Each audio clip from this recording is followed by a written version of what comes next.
Welcome back to Exploring Boys Education, a regular podcast produced by IBSC for leaders and educators in boys' schools around the world. After the IBSC newsreel, we'll hear from Susan Hassall, the headmaster of Hamilton Boys High School in New Zealand. Susan is passionate about creating a thriving environment where boys can flourish. She'll share her insights on fostering a culture of excellence, the importance of strong leadership, and the unique ways boys' schools can help young men reach their full potential. Before then, though, for some upcoming IBSC highlights, I'm joined again by IBSC Executive Director Tom Batty for the IBSC newsreel. It is both privilege and pleasure to welcome Susan Hassall as our guest for this episode of Exploring Boys Education. Those of you fortunate to have been in Auckland last year for the IBSC annual conference at Westlake Boys High School will no doubt fondly remember Susan's powerful keynote address. As someone who started their teaching career in the Waikato region of New Zealand, I join with many in admiration for all Susan has achieved in that region and beyond. Before Susan again inspires us, I'd like to highlight IBSC's May and June offerings. On the 7th of May, we invite Directors of Professional Development to join us for an online event that will focus on initiatives that upskill teachers and develop leaders in boys' schools. Then on the 13th of May, Samara Spielberg will be presenting an interactive online workshop on cultivating well-being in all boys' classrooms. Our Ideas Lab programme for the 2023-2024 year wraps up in May. Space in Ideas Labs is limited, so I again remind it's good to get in early. Our June online classes provide perfect opportunity to grow your knowledge of working with boys. 2 classes run from the 3rd to the 28th of June. Mastering Middle Leadership in Boys' Schools and Single Gender Education, a course for teachers new to boys' schools. Lastly, if you haven't yet signed up for the 2024 IBSC Annual Conference, now is the time to register for 4 days of collegial learning beneath the London sunshine, up on the hill at Harrow School from the 1st to the 4th of July. Details for all these programs are on the IBSC website's professional development page. And now it's back to the main event, as Bruce joins in conversation with Susan Hassall. With over 2 decades of experience as the headmaster of Hamilton Boys High School, Susan's commitment to excellence in education, organisational management and the art of fostering positive learning environments for boys is inspiring for all. Significantly, throughout her career, Susan has worked to position her school at the centre of its community for the benefit of all in the community. Fittingly, Susan's leadership, dedication and achievements have earned her the Officer of the New Zealand Order of Merit Award. At the time of recording, Susan had only 2 days left until her retirement from Hamilton Boys.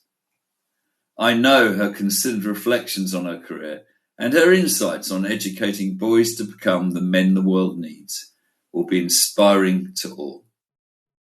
Always the teacher, always the bar high, always purpose with care, expectation with belonging, team with identity. Susan, we appreciate your commitment to boys' education and for sharing your wisdom and knowledge with us. From the Waikato, throughout Aotearoa and across the globe. Whakawhetai koe. Thank you. It's wonderful to be speaking with Susan Hassall on this episode of Exploring Boys Education.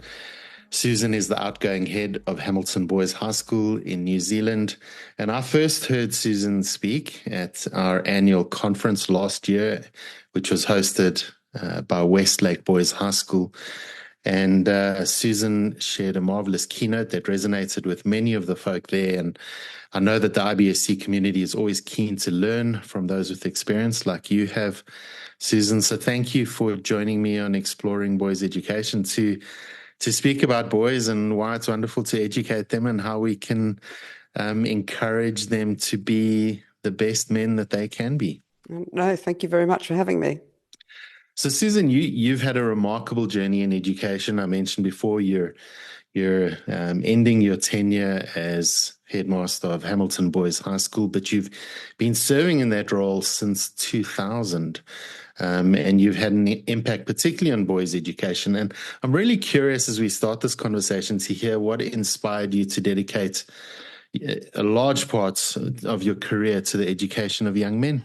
Well, the word inspired is absolutely correct, because I have been inspired through my whole career by our boys, and the boys are the reason I have stayed at Hamilton Boys High School for so long. I often say to new staff when they come into the school that we come to a school for a variety of reasons, often very pragmatic, like our geographical location.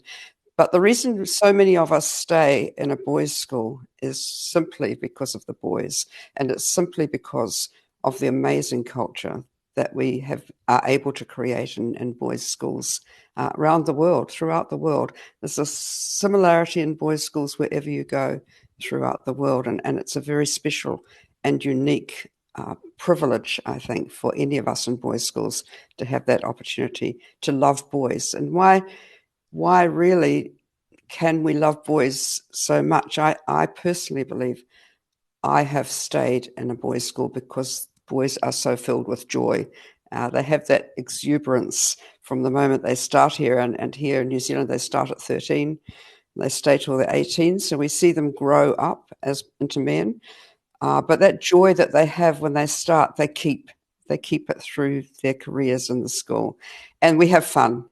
You can have amazing fun when it's just a group of boys and you, the teacher, because there's no us and them with boys.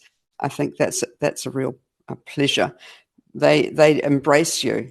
They embrace you as a man who they love and respect, and they also embrace you as a woman. So they've embraced me as a friend. Then as I grew older, they embraced me as a mother, and now they treat me like a grandmother. So I've been very fortunate to be involved in the world of boys. The real other thing that I think has kept me here is the ability to craft a genuine culture, because the staff who you work with here are also committed and passionate about boys' education in a boys' world. And so you're able to craft the traditions, the ceremonies in a boys' school in a way that I don't think you can when you have a co-educational setting, not to the same extent. So boys love that sense of ceremony. They love that sense of the traditions being important to us as well. And they too are prepared, I think, to work to make the school better. So it's their willingness to do it for the coach, really, in every setting in a school environment that can move you to tears at times. Just that love the boys show to you as an individual, to you as a team, as a group, and to each other.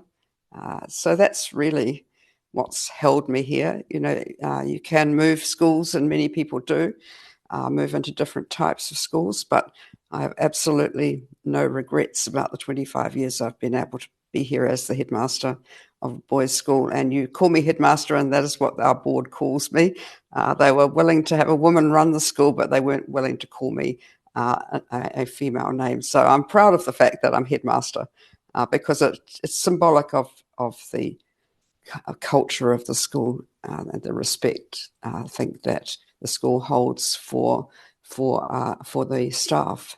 It just strikes me, Susan, as you share those insights, how much the idea of relationship is woven through what you shared, and how important relationship is in a boys school. And in IBSC circles and in boys' school circles, we often say that boys learn teachers before subjects, and I think it's very evident from what you've shared. I wonder, as you think about your career and the extensive career you've had in teaching and leadership, how have your experiences shaped your approach to leading a successful school for boys?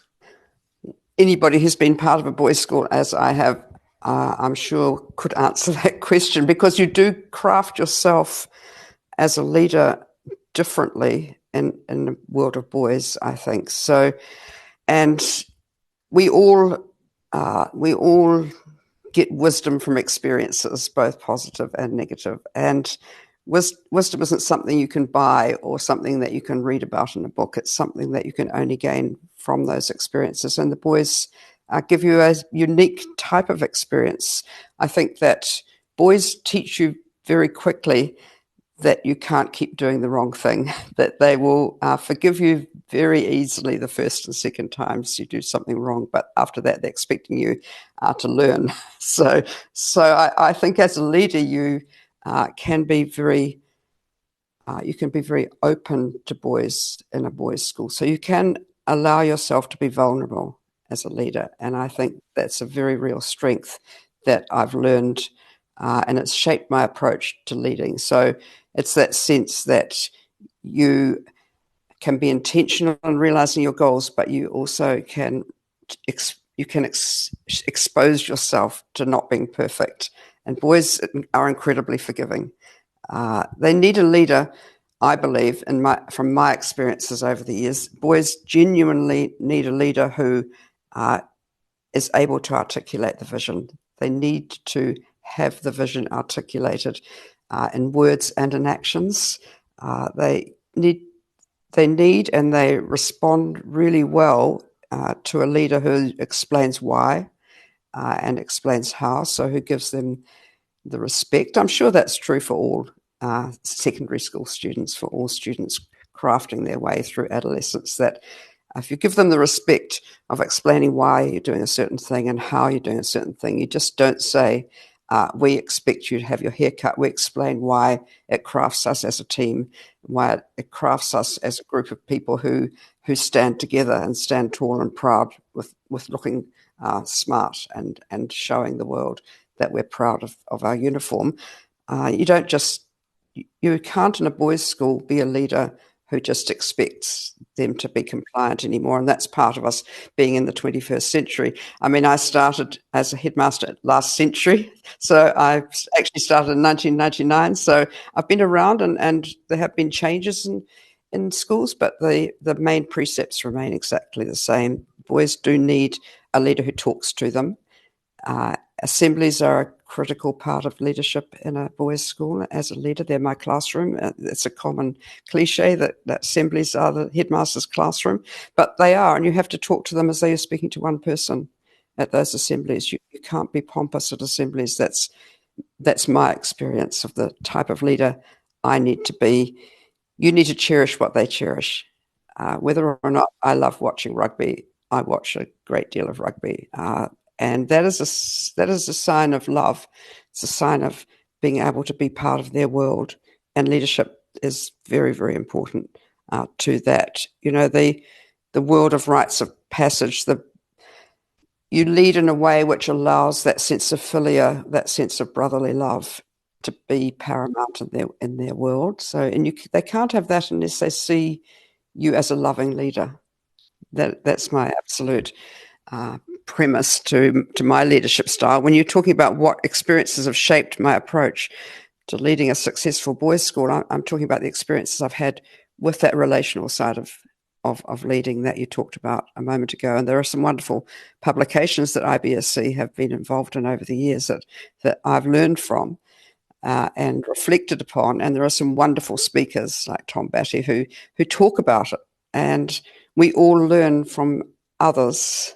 And you can only take, as I said in my keynote address, you might only take one little jewel or one little piece of what I say in a whole hour.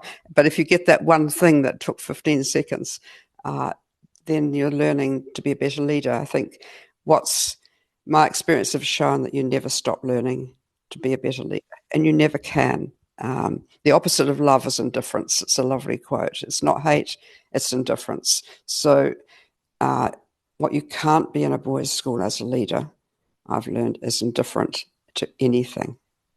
And you are always trying to think about whether the water that comes over the top of the waterfall hits the bottom rock. And so we need to always be looking for the impact of our actions. And I talk about it being important to our strongest boy as equally as important to our weakest boy. It's every decision that we make as a leader. So that's what I think, being in a boys' school for so long and experiencing the world of young men has taught me that you have to be very, very open as a leader. You have to care, and you have to believe, and you have to teach them to care by modelling that sense of care yourself. It's a privilege to be a leader in a boys' school, to be honest. And if you don't believe that, then be more open, be more willing to listen to the boys. And in summary, if I say how have my experiences shaped my approach, they've shaped my approach by me just learning from the boys what they need me to be in a leader, and being as much of that type of leader as I can be. And that's what leadership is all about, isn't it? You need to evaluate what your followers want and need and what will make them better. And then you have to be as much of that as you can be, and at the same time being authentic in what you're doing. You can't be something you're not. Nobody else can be the same leader as Susan Hassall, with all my flaws and all my idiosyncrasies and all my irritations that annoy our staff to death, but I'm the leader they've had. And so I need to be the best leader I can, not just for the boys, but for the staff who love the boys. Yeah, and that's very, very important, that I'm here for the staff, and I have to make sure that the staff are here for the boys, because we have a school of 2,300 boys. And so I can't look after every boy. I can only look after the staff who look after every boy. And that's critically important, I think, as something I've learned from the world of boys. They need people they can relate to. So I have to be the person who makes sure our staff understand that and live by that precept. Some of the highlights for me from your keynotes, and as I've reflected on what you shared with us at Westlake Boys at the IBSC annual conferences, that you shared the concept of arete and also the importance of love in education. I'm wondering if you could share with us how you integrate those concepts into the curriculum and culture at Hamilton Boys High School, and so that we can learn from that. I'm not sure about learning from that, but arete is a word which is intertwined in the fabric of what we believe in at Hamilton Boys High School. And I believe that symbols are very, very important in boys' schools, things that are symbolic. As you walk through the front doors for the first time at Hamilton Boys, that is symbolic. And when you leave through those same memorial doors. And every school has their symbols that are important to them, but words are also very important. And the words we use are the words that young men believe are important. And so at my very first prize-giving address, I spoke about arete, and it's been something that I've spoken about ever since. And I don't know that the young men of Hamilton Boys knew what arete was when I started using it as a term, but they certainly all would be able to articulate what it means now. And because it's so integral to our culture, I think they understand that that's what we're all about. And it's what we're all about in everything that we do. It goes from us talking about arete to us embracing that sense of excellence in everything we do in our waiata, which is our Māori school song, written in New Zealand's traditional language. The word arete is a very strong Greek value for being the absolute best that you can be in every single aspect of your manhood. And it's very much a symbol of a Greek warrior or a Greek hero. So we integrated in the school by talking about it in those terms, because one thing that is very, very important to me in the 21st century is that every young man has to be confident about who he is and in himself. And it's a challenging world that our people are facing today, more so than when I was growing up, where the world seemed safe. I think the world today is very different. And so how do you prepare a young person for that world? is by giving him confidence and resilience. And so that means that they have to understand who they are, and to give them that confidence that they can deal with the world and be happy in the world. They have to be the best man they can be, because that's what gives them confidence. And so that's what arete is all about. It's not being the head prefect of our school, or being the captain of the first 15, or playing the first board in a chess tournament. It's being the very best person that you can be, because I have a saying that we have to craft a world in which boys can be their own hero. So they have to see themselves as an heroic figure. And if they do, then they're better. So we use arete in our sport, because the Greek notion is that it's all aspects of manhood. So it's your physical, your academic, your service, your spiritual, and your character. And so we use the word arete in all of those things. And the boys understand that. It's linked to our school crest. And whatever your school crest is, I've always advocated that you make something up that links to what your values are around that crest, because it's such a physical symbol. So our crest has a lion's head, has a star. And so we use those symbols to talk about arete.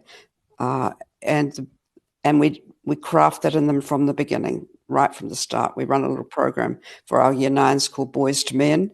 So our year 13 boys work with a year, they have a year 9 student each, and they work through the values of the school with them. And they're as part of their homeroom opportunities in that first term. So they become the mentor for that boy through his time in that first year, and they talk about arete with them. So it's being involved in something outside of the classroom in sport, and doing it as well as you can, even if you're completely inept. We have sports teams for boys who have never played football or soccer before, and so it's lovely to watch, but they're doing the best they can. Service is very, very important, and so arete of being the best giver you can be is very important. We cherish our service clubs and opportunities. Big link to the Lions Club, big link to the Rotary Club, and so we have our own clubs within the school that work with them. The spiritual, we're a state non-secular, we're a state school, secular school. But we do bring a sense of the spiritual into our world. We still have a school prayer, and that prayer links to arete, and asking of somebody bigger than ourselves that we have the strength to live a life of arete. And we are a multicultural school, very much so, in the middle of Hamilton. But we craft it in a way that everybody knows that that's what matters. And I think finally, in terms of crafting that sense of arete and that sense of loving yourself, which is what arete is all about in a school, comes back to what our values are, what we believe an heroic figure is. And every school has its heroes. So who are the heroes in your school? That's the question I would ask of any headmaster listening to me, because your heroes are what the boys try to be. And if they're rugby players, then they have to be the most humble, most committed, most giving rugby players that they can be. When they win the national title in rugby, they have to come up on stage and give me the trophy and say, this trophy is our gift to the school. They don't just stand there and hold it above their heads and say, we did this. They did it for us. And so it's those symbolic things that matter. You need to enable boys to reflect upon who they are. At assemblies, I say to them right from the start, if you don't want to listen to me, don't listen, but take the next 10 minutes to think about you and how you can be a better person. And when somebody comes up on stage, always think, how can I be more like this person? And so I know that we're boring at assemblies. Headmasters are boring. It goes with the territory. The boys expect us to be boring. They expect us to say things, so we do need to say them. We need to be who we're there to be.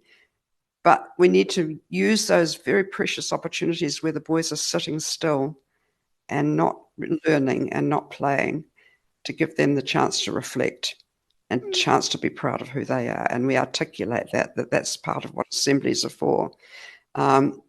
We articulate the fact that no is a loving word, that we are crafting them into being better people.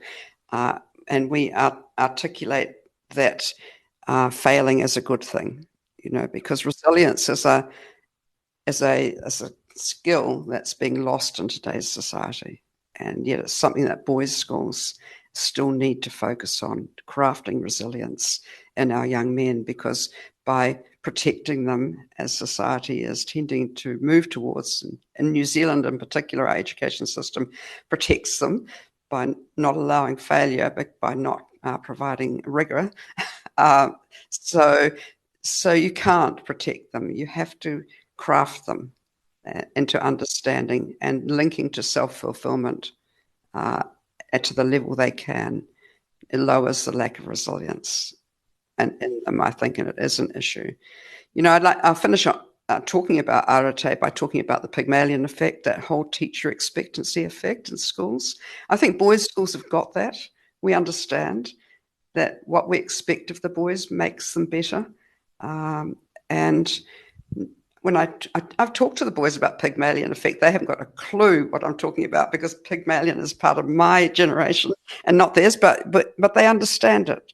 And there's some wonderful examples of that, like the teacher who got a list of boys with their numbers beside them, and she thought they were their IQ's numbers. I tell the staff the story every year, and so she taught them, because she thought, wow, I've got a bright class. And at the end of the year, she said, somebody said, well done, your class did so brilliantly. And she said, oh, no, look at their IQs. And the teacher and the headmaster said, no, those aren't IQs, they're their locker numbers. And so I think that, it's a lovely story that this class is the best, because she thought they were their IQ numbers and they were their locker numbers. And so I tell that story to new staff and expect teachers to expect a lot, and of themselves as well as of boys. I think teachers in boys' schools do work harder, but they get far greater rewards, and they need to show their vulnerability. I come back to that. Arete is not just about showing yourself to be great. It's about showing your vulnerability. There's a lovely line in that Leonard Cohen song that says, the crack is where the light gets in. And I think that we need to show that we've cracked vessels to the boys, because that's how they see the light through us. That's how they get it. That's how they feel stronger in themselves. So arete is very, very important to us in the school. And the main way to craft it in the school is by talking about it, by using a word. It doesn't have to be arete, but boys are simple creatures. They don't need long explanations. They don't need a mission statement that's 20 sentences, because they will never even read it, let alone understand it. They need a word or two words. And I believe that love is that word, and that arete is part of the fact that we love them. Susan, it's great to spend this time speaking with you, and I don't want to miss the opportunity to ask you this question for those educators. And you've spoken about your own team and some of the things you share with them and how you inspire them to be for the boys and to believe the best in boys. But in your experience, for educators who are listening, who are aspiring to make a difference in boys' education, in boys' schools, what advice would you offer them as they go there to change the lives of the boys in their care? Well, it's always difficult to give advice, I find, because people, I hope, listen to it, and whether they take it or not, I hope that it's an opportunity for them to reflect on it. But I have always suffered from an imposter syndrome, and I still do. So I don't expect my advice to be something that's going to change the lives of anybody who listens to me. But I believe that what I talked about before is very important. We need to be authentic. I think boys are like dogs who scent fear. They sense non-authentic straight away. They understand if you're not sincere, and they don't respect you straight away. You need to be, more than anything else, if you want to make a difference, you need to be yourself, and you need to be proud of it. And you need to let boys see who you are.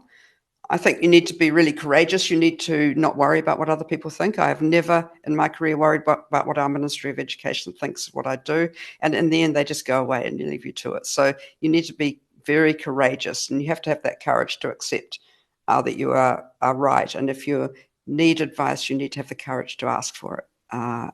You never think that you know everything. So coming with that, my advice is you need to stay humble.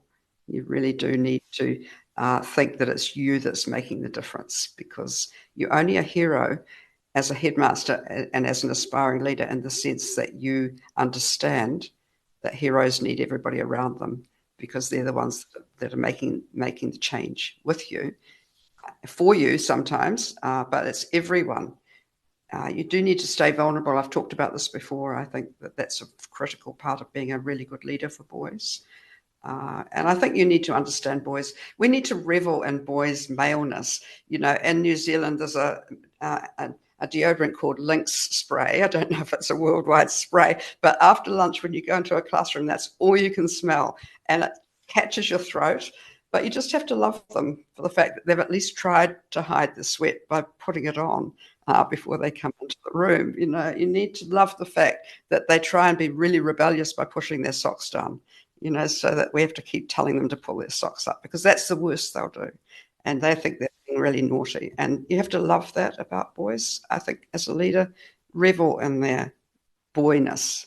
The one thing I do believe is you have to have a very strong vision, and everything has to relate to that vision. You can't get distracted by that. You have to work on what's going to make the most difference to a boy. And you make the difference as whether you're a first-year teacher or a headmaster by sticking to what you want to try to achieve in your leadership role, because we're all leaders in a school.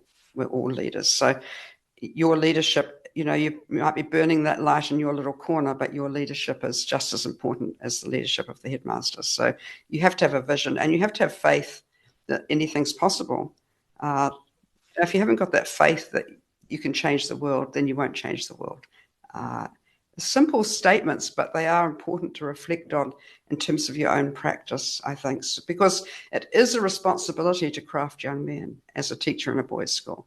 I spoke at the boys' school conference about the Maori metaphor of weaving the cloak.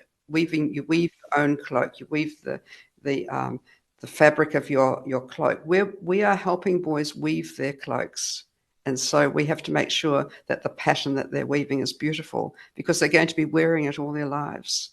And it's a metaphor we should remind ourselves of often. If you're in the classroom, what are you doing to help that thread be straight and true in your boy's cloak of their adulthood that they're going to wear? If we don't understand that, we should leave. I say this to teachers: if you don't understand what I'm talking about, if you don't believe it, leave, because you're not the right person to be in a boys' school. So you have to be brave as a leader to say that, I think. And the last thing I'll say about educators wanting to make a difference is we can't learn wisdom. You can only learn wisdom little by little. So accept where you're at on your journey and just keep trying. And step by step, you become more able to do what boys need, but you just need to keep moving forward. I think that's a key thing based on all my long years, and I've been around a long time. So I hope I've learned a few things. If you want to make a difference to boys, be authentic, keep listening to them, and keep trying, and you'll get better and better at it, because the boys will help you. They'll help you. My very first day as a teacher was at a boys' school, and I didn't know how to open the windows. And this boy who was 18 years old, and he was doing his year 12 for the second time, said, "Oh, for goodness sake, miss, this is how you do it. I'll do it for you. I'll be the window opener this year." And so I said, "Oh, thank you very much." That was my first day, my first thing in a boys' school, and it's still the same. That's what you need to understand. I remember at the school I taught at, the boys' school I taught at, one thing sticks out. The headmaster shared with us as faculty, as staff, the one day he said, if we aren't bringing hope into the lives of boys, then where are they going to get it? If a school can't be a place of hope in some of the desperate times we're facing in the world, then where are boys going to find that? That's absolutely true.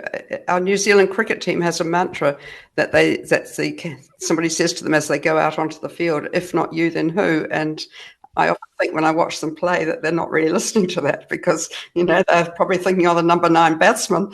But it's still true. It's if not you, then who? If not now, then when? And that's what teachers need to understand, because every day with a young man is precious. In the New Zealand system, you get about 180 periods of teaching in a year. So in the 40 weeks. So every period is worth, every week is worth 1%, 2%. Every period matters for our young men. It does. And Susan, as we close this conversation, I've just loved speaking to you about this and learning from you. Many boys' schools around the world, I think, are facing sort of challenge in terms of their single gender nature and other things. And, some schools around the world are even deciding to go co-ed. But looking to the future, and I suppose it's always just an estimated guess or a lucky guess. But how would you envision the role of boys' schools evolving to meet the needs of this next generation? So that, as you say, we can educate boys and develop boys into the men that the world needs at this time. If I was looking into my crystal ball, I would suggest, and doesn't need a crystal ball, to be honest, I would suggest that the world still needs boys' schools. Whatever the changes are, the world still needs boys' schools. You need a high level of social trust in society to make it cohesive and safe. And in New Zealand, we're very fortunate. We have a high level of social trust that our young people grow up with that trust. And so our society is cohesive and safe in spite of the governments that we have and in spite of the things that happen in the ministries that we put up with in New Zealand. In order to have that social trust, we need the world of boys' schools. It's as simple as that. And there are schools looking to go co-educational, and it's happening in our local area. It's mostly the private independent schools. And the reasons they're doing it for, I don't believe, are the right reasons. They're often financial or just to sustain ability or because of parental pressure. Doesn't always pay to listen to parents. However, I think what boys' schools offer is what the future world needs, and they need young men and girls' schools offer young women. They need young men who are confident, who have that hope and faith in their future, and they get that in boys' schools. The world needs resilient people, and boys' schools give them that because we have the traditional values of expecting a great deal and allowing them to fail. We need a world where young people feel joy. We need a world where young people don't commit suicide. And New Zealand has a very high suicide rate in the world. And what can we do to prevent that? What can we do to prevent that sense of hopelessness and pessimism as craft a world where they are happy while they're here and where they feel proud of something? Hopefully feel proud of themselves, but proud of being part of the family of the school, of having made a difference.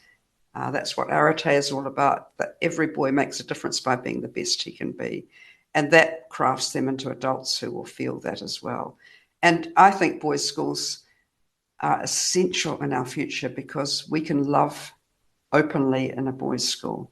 And they need to feel loved. They need to feel that love for their brothers so that when they leave school and become men, they feel that love for their world. And nothing in that is changing. If I get down to the more pragmatic, we need boys' schools because boys' schools understand that knowledge still matters, that you can't craft understanding unless you give young people that base of knowledge. And I'm a traditionalist, so some people will be shaking their heads by now, but I firmly believe that boys' schools are places where we still cherish knowledge and we still cherish the understanding that comes through that. And no matter what tools we have, no matter whether we have AI, whether the internet goes to a next generation, whether we have holograms talking to us and with us face to face, even though we're in different parts of the world, whatever the future holds, knowledge still brings understanding, and understanding brings that intelligence. That decision making is based on whatever the world changes. We still need human beings who are making those decisions that craft our existence.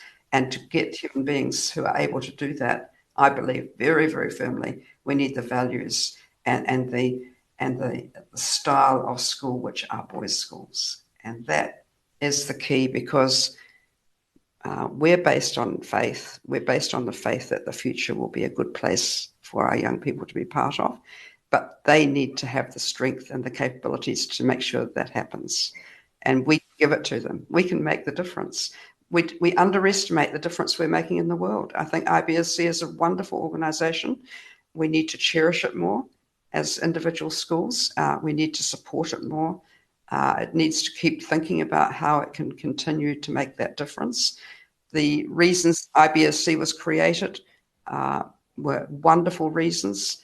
That now the next iteration is what are the ways in which it can continue to ensure that boys' schools make such a difference in the world we're part of. I'm an absolute convert to boys' schools, and so the newly converted are the people who preach the loudest. So I believe that one can never love enough. Aldous Huxley said one never loves enough, and boys' schools are a place where we can love. And so that in the end is what's going to make the difference. What a wonderful way to end this conversation. And Susan, I want to wish you all the best. On the day that we're recording this, you have 2 days left, I believe, at Hamilton Boys High School. Absolutely. 2 more days, 48 hours. Enjoy those last moments in the school. I'm sure your legacy will live on in the halls of Hamilton Boys High School. But certainly just the opportunity to hear from you both at Westlake Boys at the conference and also in this podcast. We're so grateful for your time and that you have been willing to share your journey, your experience, and your insights with us. Thank you so much. And I thank you very, very much. It's been an absolute privilege. I'm going to miss my world very, very much in the years ahead, but I feel so grateful that I've had the chance to be part of the world of boys, and so we should all. Thank you very much. I'm sure you'll agree that Susan's message is clear. Boys' schools have a vital role to play in shaping the future. By fostering a culture of excellence, celebrating traditions, and providing strong leadership, these schools can equip young men with the skills and confidence they need to thrive. Remember, every interaction with a boy is an opportunity to make a difference, and boys' schools can be places of love, hope, and resilience. Thank you for joining us for this episode. Until next time, keep on championing boys' education.